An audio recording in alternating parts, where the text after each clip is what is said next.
When we die, our soul departs from our body. And the soul goes on a journey that has many stages to it. And for the beginning of this khutbah, I want to focus on one stage of the journey of this soul.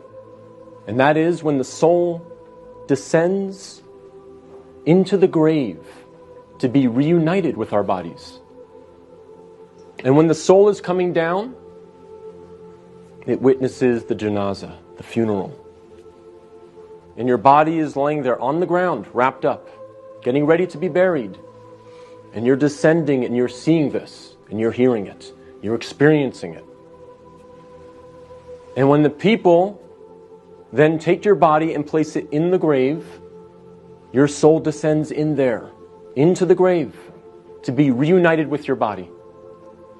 And then your loved ones, your friends who were there at your janazah, they will start shoveling dirt, start picking up dirt with their hands and placing it in the grave, throwing it on top of you, and you will feel it fall on top of you. And they will do this until you are completely covered up. And you will be there in the grave, covered up, and you will have consciousness. You will be alive.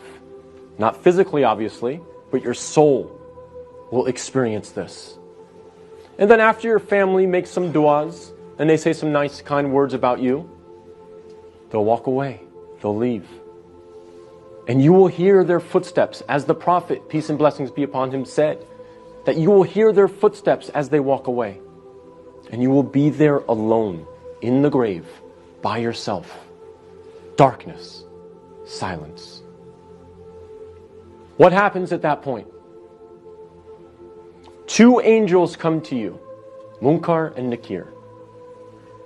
And they ask you three questions. Perhaps the most important questions you will ever be asked, and the three most important questions you will ever answer. And those questions are, what is your deen? Translated as, what is your way of life or your religion? Who is your prophet? And who is your Lord? Not necessarily in that order, but those are the three questions. And if you answer these questions correctly, all three of them, your stay in the grave will be one of peace. You'll have peace. You'll have pleasure. Until the day of judgment, when the horn is sounded, and you are raised up out of your grave. So during that time, if you answer these questions correctly, you will have peace. But if you don't answer these questions correctly, all three of them, your stay in the grave will be full of pain. So we must answer these questions correctly. But here's the problem. A lot of us say to ourselves at this point, I'm good because I'm a Muslim. And I know the answers to these questions, and I'll answer them correctly. This is a problem. This is called being overconfident. Because, as many of the scholars say, the answer is not given with your tongue. The answer is not given with your brain. The answer is given with your heart. What is in your heart will come out at that moment.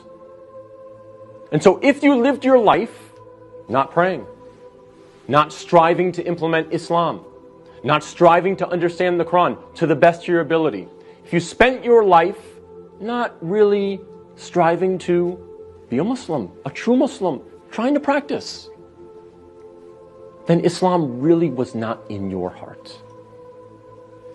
So we have to make sure that we're striving, again, to the best of our ability. I'm not asking for perfection. I'm not asking for scholars. I'm not asking for you to be of the best character like the Prophet, peace be upon him, but we must strive for it. So that on that day, when these angels come to us and they ask us these questions, what is in our heart will naturally come forward. The answers, the correct answers, will come forth. And not the answers of, I was striving for something other than the pleasure of Allah. So we have to make sure that Islam is in our hearts, not just on our lips, not just in our mind.